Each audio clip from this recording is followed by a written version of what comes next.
ଚାରିଗୋଟି ମେଘଙ୍କର ବିକଳ ରଡ଼ି ଲାଗେ ମହାମଳୟ କି ଆସୁଛି ମାଡ଼ି ଭକତନେ ହୁରା ହୁଏ ହାତକୁ ଯୋଡ଼େ ନିଅ ନାହିଁ ସିଏ ମୋର ମାଣିକ ପେଡ଼ି ତାକୁ ନ ଦେଖିଲେ ଉଠିଯିବ ଆମ ବେନିନେ ତ ସିଏ ମୋ ଜଗନ୍ନାଥ ତା ବିନୁ ଶ୍ରୀହୀନ ସାରା ଜଗତ ସିଏ ମୋ ଜଗନ୍ନାଥ ତା ବିନୁ ଶ୍ରୀହୀନ ସାରା ଜଗତ। ମାଉସୀଙ୍କ ଘରେ ଜଗା ଖାଉଥିବେ ଭଳିକି ଭଳି ପିଠାପଣା, ହେଲେ ଏ ପାଗରେ ଆମର ବି ମନ ହେଲା କାକର ପିଠା ଖାଇବାକୁ। ସବୁତକ ସରଞ୍ଜାମ ତ ଘରେ ରେଡି, ତାହେଲେ ଡେରି ନ କରି ଚାଲନ୍ତୁ ଷ୍ଟାର୍ଟ କରିବା। ନଡ଼ିଆ ପୁର, ଦେଶୀ ଗୁଡ଼ 4 ସ୍ପୁନ୍ କଡ଼େଇରେ ଦେବା। ଗୁଡ଼ ମେଲ୍ଟ ହେଇଗଲା ତକ ତାକୁ ଟିକେ ଟିକେ କରି ଭାଜିଦେବା। ତାପରେ ନଡ଼ିଆ କୋରା ଦେଇ ଭାଜିବା।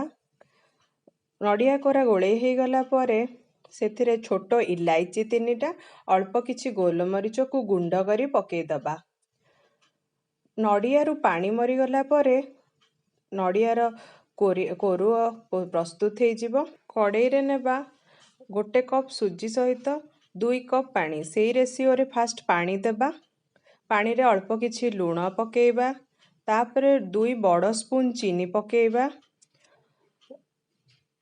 ଚିନି ପଡ଼ିଲା ପରେ 1 ସ୍ପୁନ୍ ଗୁଆ ଘିଅ ପକେଇ ତାକୁ ଭଲ ଭାବରେ ଗୋଳେଇ ଦେବା। ସୁଜି ପକେଇବା ପୂର୍ବର ପ୍ରସ୍ତୁତି ଏଇଟା କଲା ପରେ ପାଣି ଫୁଟି ଆସିବ। ପାଣି ଫୁଟିଲା ପରେ ସୁଜିକୁ ଆପଣ କଞ୍ଚା ବି ଦେଇପାରିବେ, ଭଜା ସୁଜିକୁ ମଧ୍ୟ ଦେଇପାରିବେ। ତାପରେ ସିମ୍ରେ ଅଳ୍ପ ଅଳ୍ପ କରିକି ଗୋଳେଇ ଦେବା। ଏଇଟାକୁ ଆମେ ଯନ୍ତଣୀ କିମ୍ବା ଖଳି ମଧ୍ୟ କୁହନ୍ତି। ଅଳ୍ପ କିଛି ସେଇ ଯନ୍ତଣୀରୁ ହାତରେ ନେଇ ଗୋଲ ଗୋଲ କରି ତାକୁ ଚକଟି ଦେବା। ଚକଟି ସାରିଲା ପରେ ତାକୁ ଗୋଲ ଆକାର କାକରା ସେପ୍ ଦେଇ ତା ଭିତରେ ନଡ଼ିଆ ପୁର ଦେବା ଏବଂ ପୁର ଦେଇ ସାରିଲା ପରେ ତାକୁ ଭଲ ଭାବରେ ଚିକଣ କରିକି ରାଉଣ୍ଡ କି ସର୍କଲ ଯିଏ ଯେମିତି ସେପ୍ର ଦେଇପାରିଲା ସେମିତି ରଖିଦେବା।